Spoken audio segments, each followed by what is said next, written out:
నమస్కారం win TV news కి స్వాగతం. హెడ్లైన్ చూద్దాం.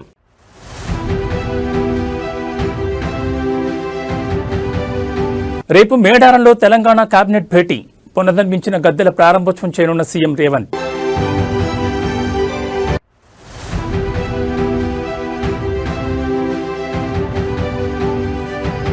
లిక్కర్ స్కామ్ కేసులో బిగ్ అప్డేట్. విజయసాయిరెడ్డికి ఈడీ నోటీసులు.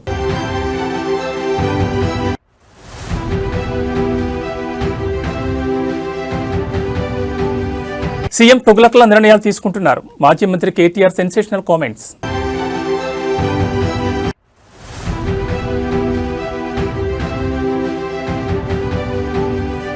తెలుగు రాష్ట్రాల మధ్య జలజగడం. పరిష్కారానికి కేంద్రం కమిటీ ఏర్పాటు.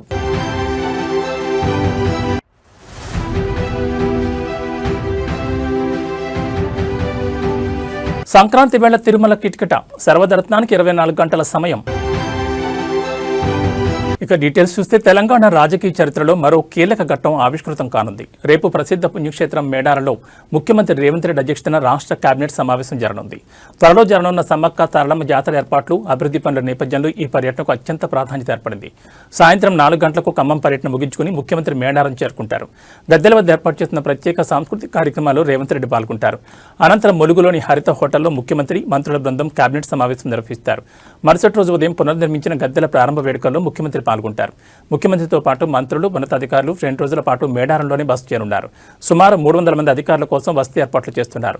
ములుగు, గోవిందరావుపేట, పస్రా, లక్కవరం మరియు రామప్ప ప్రాంతాల్లోని ప్రభుత్వ వసతి గృహాలతో పాటు ప్రైవేట్ హోటళ్లను అధికారులు ఇప్పటికే బుక్ చేశారు. ముఖ్యమంత్రి పూర్తి మంత్రివర్గం 2 రోజులు ఇక్కడే ఉండడంతో పోలీస్ శాఖ అప్రమత్తమైంది. ఎటువంటి అవాంఛనీయ సంఘటనలు జరగకుండా 1500 మంది పోలీసులతో భారీ భద్రతా వలయాన్ని ఏర్పాటు చేస్తున్నారు. ములుగు జిల్లా యంత్రాంగం ఈ పర్యటనను అత్యంత ప్రతిష్టాత్మకంగా తీసుకుని ఏర్పాట్లను పర్యవేక్షిస్తోంది.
వచ్చి ఫ్రెష్ అవ్వాలి, వెళ్ళిపోవాలి. మళ్ళీ కొద్ది వెళ్ళిపోవాలి, వచ్చి ఫ్రెష్ అవ్వాలి, వెళ్ళిపోవాలి. ఒక 1 అవర్ 2 అవర్స్ కోసం రెస్ట్. 6000 7000 ఎక్స్పెక్టెడ్ అని. అంటే దీంట్లో మినిస్టర్లు ఉంటారు, లేకపోతే ఎమ్మెల్యేలు, ఎమ్మెల్సీలు, మళ్ళా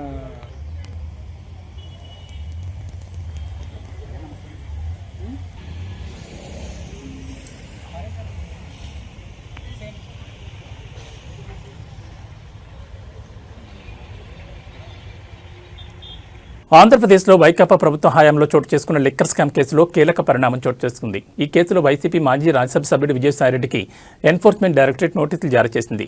ఈ నెల 22న ఢిల్లీ లేదా హైదరాబాద్లోని ఈడీ కార్యాలయంలో విచారణకు హాజరు కావాలని నోటీసుల్లో పేర్కొంది. ఇప్పటికే ఈ కేసులో పలువురు రాజకీయ నేతలు, అధికారుల పేర్లు వెలుగులోకి రాగా తాజాగా విజయసాయిరెడ్డి నోటీసులు అందడం చర్చనీయాంశమైంది. మద్యం సరఫరాదారులు, డిస్టిలరీల నుంచి భారీ మొత్తంలో ముడుపులు స్వీకరించి ఆ డబ్బును హవాలా మార్గంలో ఇతర రాష్ట్రాలు లేదా విదేశాలకు తరలించినట్లు అభియోగాలున్న నేపథ్యంలో ఈడీ దర్యాప్తు చేస్తోంది. రాష్ట్ర ప్రభుత్వం ఏర్పాటు చేసిన సిట్ ఇప్పటికే సేకరించిన కీలక పత్రాలు, సాక్ష్యాల ఆధారంగా ఈడీ విచారణను మరింత వేగవంతం చేసినట్టు తెలుస్తోంది.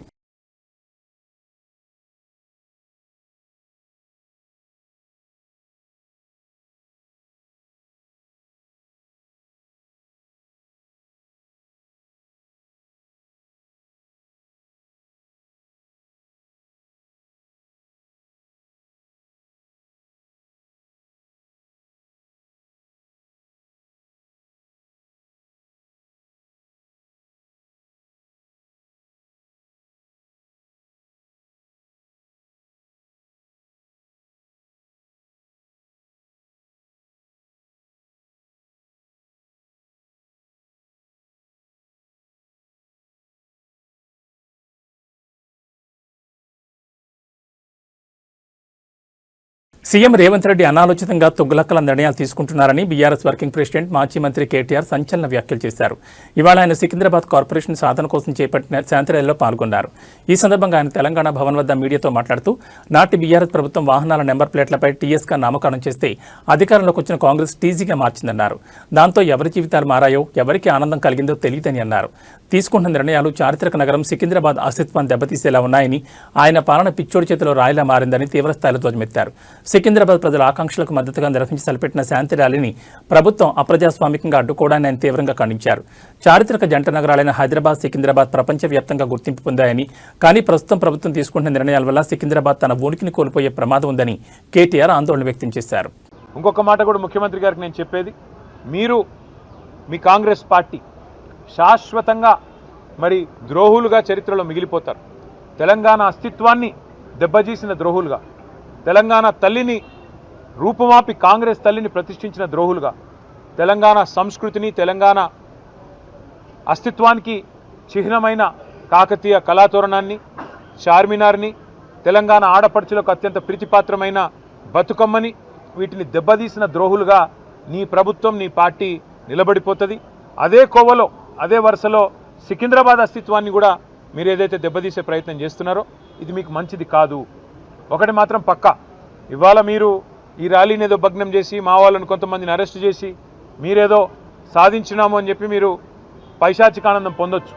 కానీ ఇది తాత్కాలికం మాత్రమే. తప్పకుండా శ్రీనివాస్ యాదవ్ గారు చెప్పినట్టు కోర్టుకి పోతాం. ప్రజాక్షేత్రంలో ప్రజల తరపున న్యాయబద్ధంగా నిరసన చెప్పే హక్కు మనకు రాజ్యాంగం ప్రసాదించిన హక్కు, డాక్టర్ బాబాసాహెబ్ అంబేద్కర్ మనకిచ్చిన హక్కు. అట్లాంటి హక్కును ఈ జనవరి మాసంలో, జనవరి 26 కేసీఆర్ గారి నాయకత్వంలో అధికార వికేంద్రీకరణ జరగాలి అని చెప్పి, ప్రజల దగ్గరికి పాలన పోవాలి. ప్రజాపాలన అంటే నిజమైన నిర్వచనం ప్రజల దగ్గరికి ఎంత సన్నిహితంగా పాలన ఉంటే అంత మంచిదని చెప్పి 10 జిల్లాల తెలంగాణని 33 జిల్లాలు చేసుకున్నాం.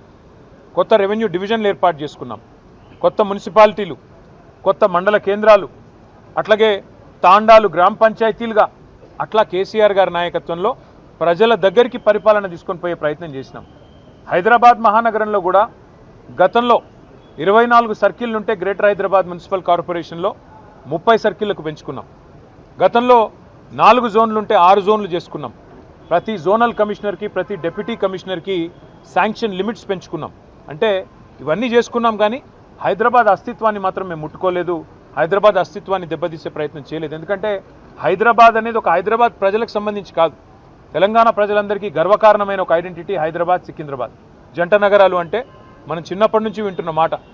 అట్లాంటిది ఇవాళ ఈ తుగ్లక్ ముఖ్యమంత్రి ఆయన తీసుకున్న ఒక నిర్ణయం వల్ల సికింద్రాబాద్కు ఒక ఐడెంటిటీ అనేది లేకుండా, ఒక అస్తిత్వం అనేది లేకుండా సికింద్రాబాద్ని శాశ్వతంగా చరిత్ర పుటలకి మరి పరిమితం చేసే విధంగా ఈ ముఖ్యమంత్రి, ఈ ప్రభుత్వం తీసుకున్న ఒక నిర్ణయాన్ని వ్యతిరేకిస్తూ, ఒక రాజకీయ పార్టీ కాదు, సికింద్రాబాద్లోని అన్ని వర్గాల ప్రజలు ఒకటై, దానిలో అక్కడ ఉన్న ప్రజాప్రతినిధులంతా మా వాళ్ళు. సికింద్రాబాద్ ఎమ్మెల్యేగా పద్మారావు గారు ఉన్నారు, సనత్ నగర్కి శ్రీనివాస్ యాదవ్ గారు ఉన్నారు, అట్లాగే మరి మా నాయకులందరూ ఎమ్మెల్యేలు, ఎమ్మెల్సీలు ఉన్నారు. వారందరినీ కూడా వారు ఆహ్వానించారు. సికింద్రాబాద్కు సంబంధించిన పుర ప్రముఖులు, సికింద్రాబాద్కు సంబంధించిన మరి సికింద్రాబాద్ ప్రేమికులు వారు ఆహ్వానించి సికింద్రాబాద్ అస్తిత్వాన్ని, మేము పుట్టిందాడినే మరి ఇక్కడ పుట్టిన బిడ్డలుగా మరి మీరు కదా కాపాడాలి, ఈ ప్రభుత్వం తుగ్లక్ పనులు చేస్తుంటే మీరేం చెయ్యరా అని వారు మీటింగులు పెట్టి పిలిస్తే మేము మా పార్టీగా పోయి చెప్పినాము. ఏం చెప్పాము? ఈ జంట నగరాలు జోడెద్దులు, ఈ జంట నగరాలకు స్పెషల్ ఐడెంటిటీ ఉన్నది. లష్కర్ అంటారు, పట్నం అంటారు. ఇట్లాంటి అస్తిత్వాన్ని దెబ్బతీయకండి, అనవసరంగా తుగ్లక్ పనులు చేయకండి. మీకు అధికారం ఇచ్చింది 6 గ్యారంటీలు అమలు చేయమని. సికింద్రాబాద్ మున్సిపల్ కార్పొరేషన్ సాధన కోసం బీఆర్ఎస్ ర్యాలీకి పిలుపునిచ్చిన విషయం తెలిసిందే. అయితే ర్యాలీకి పర్మిషన్ లేదంటూ పలువురు నిరసనకారులను పోలీసులు అడ్డుకుని అరెస్ట్ చేశారు. ఈ క్రమంలోని బీఆర్ఎస్ నేత, మాజీ మంత్రి, ఎమ్మెల్యే తలసాని శ్రీనివాస్ యాదవ్ స్పందించారు. హైదరాబాద్లోని తెలంగాణ భవన్ వద్ద తలసాని మీడియాతో మాట్లాడుతూ సికింద్రాబాద్ అస్తిత్వం కోసం ర్యాలీ చేయడానికి మాకు హక్కు లేదని ప్రశ్నించారు. ర్యాలీ చేస్తామని 5 రోజుల కిందట మేము అనుమతి కోరితే రాత్రి 10:40 పోలీసులు రిజెక్ట్ చేశారని తెలిపారు. ముందే ర్యాలీకి అనుమతి లేదని తెలిపితే మేము కోర్టుకు వెళ్లి అనుమతి తెచ్చుకునే వాళ్ళం కదా అని వెల్లడించారు. అనుమతి లేని సెక్రటరియట్ ముందు రేవంత్ రెడ్డి ర్యాలీ చేయొచ్చు, రేవంత్ రెడ్డి ర్యాలీకి వెళ్లే ప్రాంతంలో ఎవరైనా అడ్డుకుంటే వారిని అరెస్ట్ చేస్తారని ఫైర్ అయ్యారు. మేము ర్యాలీకి పిలుపునిస్తే కర్ఫ్యూ మాదిరి వేలాది మంది పోలీసులను పెట్టి అందరినీ అరెస్టులు చేస్తున్నారని ఎమ్మెల్యే తలసాని మండిపడ్డారు. పోలీసులు అనుమతి ఇవ్వకపోతే కోర్టు ద్వారా అనుమతి తెచ్చుకుని ర్యాలీ నిర్వహిస్తామని స్పష్టం చేశారు. మీరు రాత్రి 10:40 మీరు రిజెక్షన్ అని చెప్పి మేము అప్లై చేసింది 5 రోజుల కింద. ఒకవేళ మీరు నిన్ననో మొన్ననో రిజెక్షన్ చేస్తే మేము కోర్టు ద్వారా పర్మిషన్ తీసుకుంటుంటే, ఈరోజు ముఖ్యమంత్రి గారు ఎక్కడన్నా పోతేనేమో అందరిని అరెస్ట్ చేస్తున్నారు ప్రతిపక్ష పార్టీలని. వాళ్ళేమో ఇష్టానుసారం ర్యాలీలు చేసుకోవచ్చు. సెక్రటరేట్ రిస్ట్రిక్టెడ్ ఏరియా, సెక్రటరేట్ ముంగట కూడా ముఖ్యమంత్రి గారు పాదయాత్రలు చేసుకోవచ్చు. కానీ ప్రజాస్వామ్యం లోపల మాకు హక్కు లేనట్టు, మా అస్తిత్వం, మా సికింద్రాబాద్ ప్రజలు 220 సంవత్సరాల చరిత్ర ఉన్నటువంటి మా ప్రాంతాన్ని, మా ప్రాంతం పేరు లేకుండా మా అస్తిత్వం మీద దెబ్బ కొట్టినప్పుడు ప్రజాస్వామ్యబద్ధంగా మేము నిరసన చెప్పేటువంటి కార్యక్రమాన్ని ఈరోజు ఏర్పాటు చేసుకున్నాం. మీరు చూస్తే ఒక కర్ఫ్యూని తలపించే విధంగా కొన్ని వేలాది మంది పోలీసులు పెట్టి ఎక్కడదక్కడ అరెస్టుల పర్వం కొనసాగించడం అనేది దుర్మార్గమైనటువంటి చర్య. దీన్ని తీవ్రంగా ఖండించడమే కాదు, సికింద్రాబాద్ చారిత్రక వారసత్వాన్ని కాపాడాలని, ఈ ప్రాంతాన్ని ప్రత్యేక మున్సిపల్ కార్పొరేషన్గా ప్రకటించాలని డిమాండ్ చేస్తూ భారత రాష్ట్ర సమితి తలపెట్టిన శాంతి ర్యాలీ ఉద్రిక్తతకు దారితీసింది. పోలీసులు ఈ ర్యాలీకి అనుమతి నిరాకరించడంతో పాటు పార్టీ శ్రేణులను ఎక్కడికక్కడ అడ్డుకుని అరెస్టులు చేయడంతో సికింద్రాబాద్ పరిసర ప్రాంతాల్లో ఉద్రిక్త వాతావరణం నెలకొంది. సికింద్రాబాద్ అస్తిత్వం, ఆత్మగౌరవం నినాదంతో బీఆర్ఎస్ నేడు భారీ నిరసన కార్యక్రమానికి పిలుపునిచ్చింది. ఉదయం 10 గంటలకు సికింద్రాబాద్ రైల్వే స్టేషన్ నుంచి ప్రారంభమైన clock tower, Patny, Paradise circle మీదుగా ఎంజీ రోడ్లోని గాంధీ విగ్రహం వరకు ఈ ర్యాలీ కొనసాగాల్సి ఉంది. అయితే శాంతి భద్రతల దృష్ట్యా పోలీసులు ఈ ప్రదర్శనకు అనుమతి ఇవ్వనున్నట్టు తెలుస్తోంది. రైల్వే స్టేషన్, ప్యాట్నీ సెంటర్ల వద్ద ఇవాళ తెల్లవారుజాము నుంచి భారీగా పోలీసు బలగాలు మోహరించాయి. ర్యాలీలో పాల్గొనేందుకు నల్ల బ్యాడ్జీలతో తరలివచ్చిన బీఆర్ఎస్ కార్యకర్తలను, నాయకులను పోలీసులు బలవంతంగా అదుపులోకి తీసుకున్నారు. రైల్వే స్టేషన్ సమీపంలోని ఆల్ఫా హోటల్లోకి వెళ్లిన పోలీసులు అక్కడున్న పార్టీ శ్రేణులను పోలీస్ వ్యాన్లలో తరలించారు. ఈ క్రమంలో పోలీసులకు, బీఆర్ఎస్ కార్యకర్తలకు మధ్య తీవ్ర వాగ్వాదం చోటు చేసుకుంది. ప్రజాస్వామ్యబద్ధంగా నిరసన తెలిపే హక్కును ప్రభుత్వం కాలరాస్తోందని బీఆర్ఎస్ నేతలు ఆగ్రహం వ్యక్తం చేశారు. ర్యాలీ నేపథ్యంలో పోలీసులు సికింద్రాబాద్ వైపు వచ్చే ప్రతి వాహనాన్ని క్షుణ్ణంగా తనిఖీ చేస్తున్నారు. అనుమానితులను విచారించి పంపుతున్నారు. అరెస్ట్ అయిన వారిని నగరంలోని వివిధ పోలీస్ స్టేషన్లకు తరలించినట్లు సమాచారం.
అలా రండి మీరు పికప్ చేసుకుంటే లైట్ అంటే ఒక ఇద్దరిని పంపిస్తారు.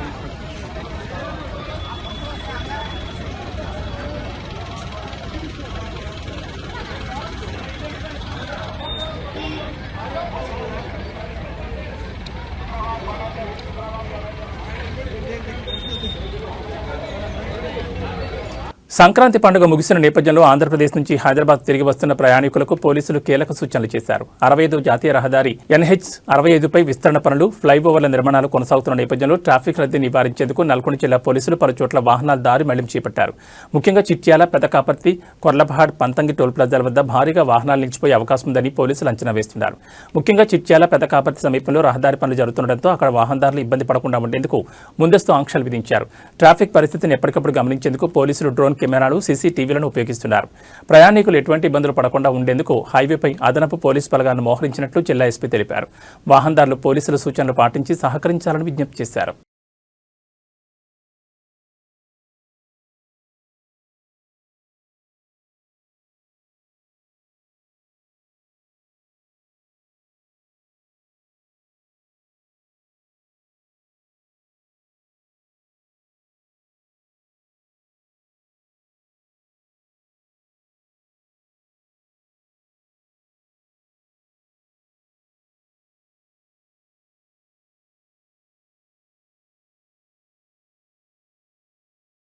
తెలంగాణ ఆంధ్రప్రదేశ్ రాష్ట్రాలు విడిపోయి దశాబ్ద కాలం దాటినా ఇంకా ఇరు రాష్ట్రాల మధ్య జల వివాదాలు కొనసాగుతూనే ఉన్నాయి. తెలంగాణ ప్రత్యేక రాష్ట్రం ఏర్పాటు నుంచి ఇంతవరకు పూర్తి స్థాయిలో నీటి కేటాయింపులు జరగకపోవడంతో వివాదాలు రోజురోజుకు ఎక్కువవుతున్నాయి. మరోవైపు ఏపీ ప్రభుత్వం అక్రమంగా ప్రాజెక్టుల నిర్మాణం చేపడుతోందని తెలంగాణనే అక్రమంగా ప్రాజెక్టులు నిర్మించిందని ఏపీ పరస్పరం ఆరోపణలు చేసుకుంటూనే ఉన్నాయి. అయితే ఈ నీటి వివాదాలపై ఇరు రాష్ట్రాల సీఎంలు, మంత్రులు, అధికారులు స్థాయిలో కేంద్రంతో ఎప్పటికప్పుడు ఫిర్యాదులు చేస్తూ వస్తున్నారు. అయినా సమస్య కొలిక్కొచ్చింది లేదు. అందుకే కేంద్రం ఈ మేరకు కీలక నిర్ణయం తీసుకుంది. ఇరు రాష్ట్రాల మధ్య నెలకొన్న నీటి పంచాయతీకి చెక్ పెట్టేందుకు ఓ కమిటీని నియమించింది. ఇరు రాష్ట్రాల మధ్య నెలకొన్న నీటి సమస్యలకు చెక్ పెట్టేందుకు ఈ నెల 2న కేంద్రం ఓ కమిటీని ఏర్పాటు చేసింది. 15 మంది అధికారులతో కూడిన ప్రత్యేక నిపుణుల కమిటీని ఏర్పాటు చేసింది. ఈ కమిటీ కేంద్ర జలశక్తి ఆధ్వర్యంలో ఏర్పాటు కాగా దీనికి సిడబ్ల్యూసీ చైర్మన్ అధ్యక్షత వహించనున్నారు. ఈ నెల 2న ఈ కమిటీ ఏర్పాటు కాగా కమిటీ నేతృత్వంలో ఈ నెల 30న కీలక భేటీ జరగనుంది. ఒక విధంగా చెప్పాలంటే ఆంధ్రప్రదేశ్ తెలంగాణ జల వివాదాలపై కేంద్రం కీలక అడుగుపడినట్లే. 30న ఢిల్లీలో కేంద్ర కమిటీ తొలి సమావేశం నిర్వహించనుంది. ఇరు రాష్ట్రాల మధ్య నెలకొన్న నీటి వనరుల నిర్వహణపై తలెత్తిన సమస్యల పరిష్కారానికి కేంద్ర ప్రభుత్వం ప్రత్యేక కమిటీ ఏర్పాటైంది. 30న ఢిల్లీ సేవాభవన్లోని కేంద్ర జల కమిషన్ 3వ అంతస్తులో సమావేశం కొనసాగనుంది. కమిటీ సభ్యులంతా హాజరై ప్రత్యక్ష పద్ధతిలో చర్చలు జరపనున్నారు. కమిటీ తొలి సమావేశాన్ని నిర్వహించిన నేపథ్యంలో అందరిలోనూ ఆసక్తి నెలకొంది.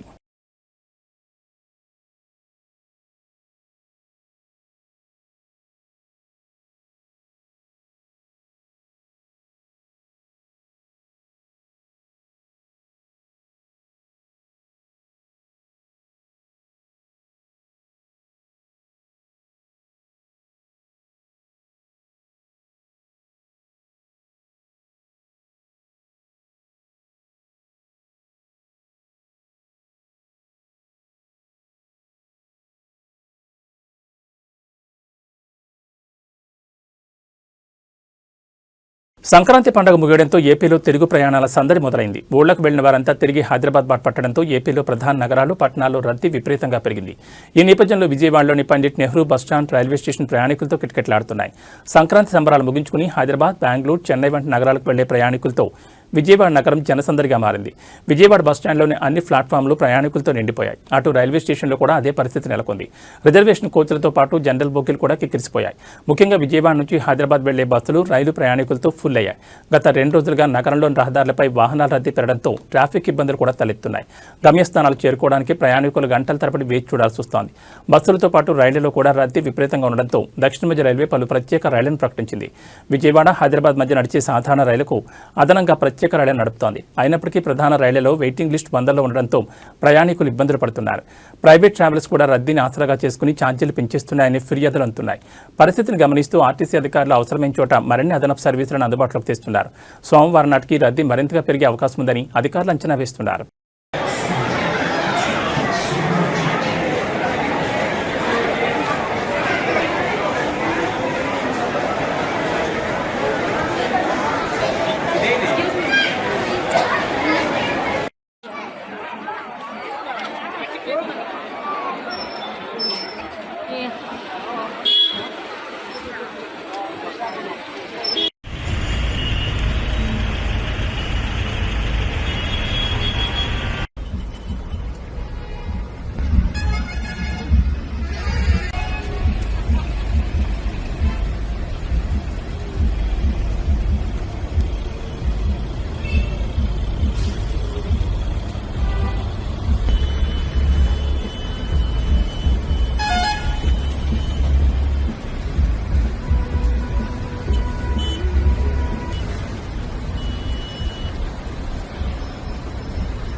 నెల్లూరు జిల్లాలో రౌడీ ముక్కలు మరోసారి రెచ్చిపోయాయి. దగదత్తి మండల కేంద్రంలో కత్తులతో వీరంగం సృష్టించిన రౌడీ గ్యాంగ్ ఒక మెడికల్ షాపును ధ్వంసం చేసి ప్రజలను భయభ్రాంతులు గురి చేస్తున్నాయి. జిల్లాలో మళ్లీ కత్తుల కల్చర్ మొదలవడం స్థానికంగా కలకలం రేపుతోంది. మద్యం మత్తులో ఉన్న కొందరు యువకులు దగదత్తిలోని ఒక మెడికల్ షాప్ వద్దకు చేరుకున్నారు. షాప్ యజమాని బెదిరిస్తూ మేము డబ్బులు ఇవ్వం, మాకు కావాల్సిన మందులు వెంటనే ఇవ్వాలి అంటూ అడ్డగోలుగా డిమాండ్ చేశారు. ఆ సమయంలో షాపులో ఉన్న మహిళా సిబ్బంది వారు అడిగిన మందులు తమ వద్ద లేవని చెప్పడంతో రౌడీ గ్యాంగ్ ఒక్కసారిగా రెచ్చిపోయింది. మందులు లేవు అన్న మాట వినగానే ఆగ్రహంతో ఊగిపోయిన దుండగులు షాపులోని సామగ్రిని చిందరవందర చేశారు. కత్తులు చూపిస్తూ అక్కడ ఉన్న మహిళను భయపెట్టి పెట్టి షాప్ ఫర్నిచర్ మరియు మందుల అద్దాలను పగలగొట్టారు. పట్టపగలే నిత్యం జనాలతో రద్దీగా ఉండే ప్రాంతాల్లో ఇలా కత్తులతో దాడికి దిగడం చూసి స్థానికులు ప్రాణభయంతో పరుగులు తీశారు. ఈ ఘటనపై సమాచారం అందుకున్న బాధితులు పోలీసులకు ఫిర్యాదు చేసేందుకు సిద్ధమయ్యారు. జిల్లాలో ఇలాంటి అరాచక శక్తులు పెరుగుతుండడం పట్ల ప్రజలు ఆందోళన వ్యక్తం చేస్తున్నారు. పోలీసులు తక్షణమే స్పందించి నిందితులను కఠినంగా శిక్షించాలని, ఇలాంటి రౌడీజానికి అడ్డకట్ట వేయాలని పట్టణ ప్రజలు డిమాండ్ చేస్తున్నారు.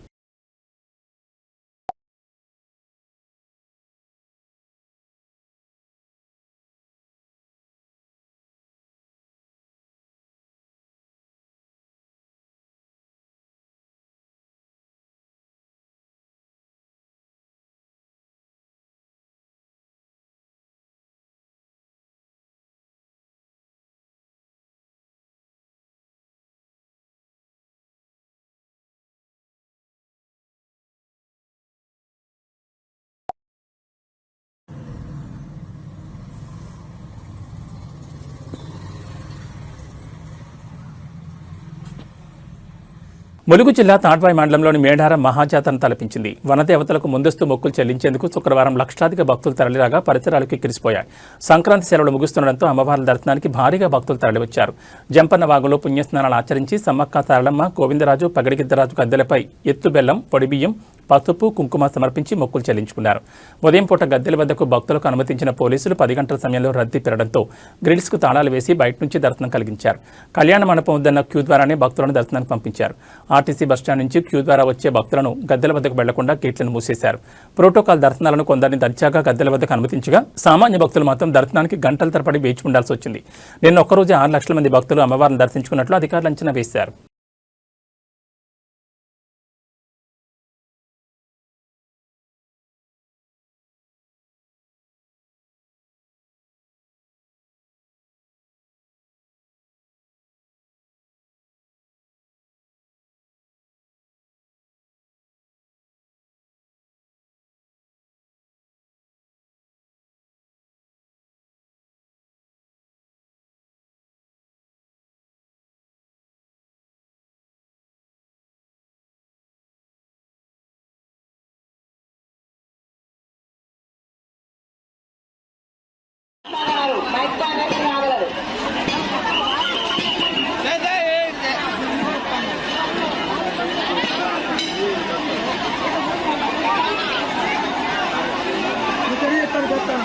టీమిండియా మాజీ captain star batter Virat Kohli కీలక మ్యాచ్కు ముందు దైవదర్శనం చేసుకున్నాడు. మధ్యప్రదేశ్లోని ఉజ్జయినిలో ఉన్న ప్రఖ్యాత మహాకాళేశ్వర ఆలయాన్ని శనివారం ఉదయం సందర్శించారు. అతని వెంట సహచర ఆటగాడు స్పిన్నర్ కుల్దీప్ యాదవ్ కూడా ఉన్నారు. ఇద్దరూ కలిసి తెల్లవారుజామున జరిగే పవిత్ర భస్మహారతిలో పాల్గొని మహాకాళేశ్వరుడికి ప్రత్యేక పూజలు నిర్వహించారు. న్యూజిలాండ్తో జరుగుతున్న 3 వన్డేల సిరీస్ ప్రస్తుతం 1-1తో సమంగా ఉంది. ఇండోర్ వేదికగా జనవరి 18న జరగనున్న 3వ వన్డే సిరీస్ విజేతను నిర్ణయించనుంది. ఈ నిర్ణయాత్మక మ్యాచ్కు ఒక రోజు ముందు దేవుడు ఆశీస్సులు తీసుకునేందుకు కోహ్లీ, కుల్దీప్ ఈ ఆలయానికి వచ్చారు. ఇటీవల అద్భుతమైన ఫామ్లో ఉన్న విరాట్ కోహ్లీ ఐసీసీ వన్డే ర్యాంకింగ్స్లో తిరిగి నెంబర్ 1 స్థానాన్ని దక్కించుకున్న విషయం తెలిసిందే. भारतीय टीम के हरफन बोला बल्लेबाज विराट कोहली और स्पिन के जादूगर कुलदीप यादव भी यहाँ बाबा महाकाल की शरण में पहुंचे। विधि विधान के साथ उन्होंने बाबा महाकाल का पूजन अभिषेक कर आशीर्वाद लिया है। सर जय श्री माता, जय श्री माता, जय श्री माता, जय श्री माता, जय श्री माता, जय श्री माता। తిరుమలలో భక్తుల రద్దీ కొనసాగుతోంది. సంక్రాంతి పండుగను పురస్కరించుకుని శ్రీవారి దర్శనానికి భక్తులు పెద్ద సంఖ్యలో తరలివస్తున్నారు. ఆలయ మాడవీధులు భక్తుల గోవింద నామస్మరణతో మారుమోగుతున్నాయి. ప్రస్తుతం వైకుంఠం క్యూ కాంప్లెక్స్లోని అన్ని కంపార్ట్మెంట్లు పూర్తిగా నిండిపోగా తిలాతోరణం వరకు వెలుపల క్యూ లైన్లలో భక్తులు వేచి ఉన్నారు.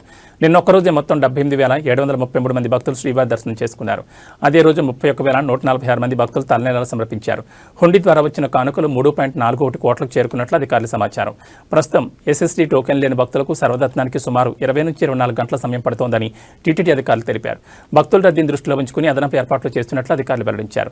భక్తులు సహనం పాటించి టీటీడీ సూచనలను పాటించాలని విజ్ఞప్తి చేశారు.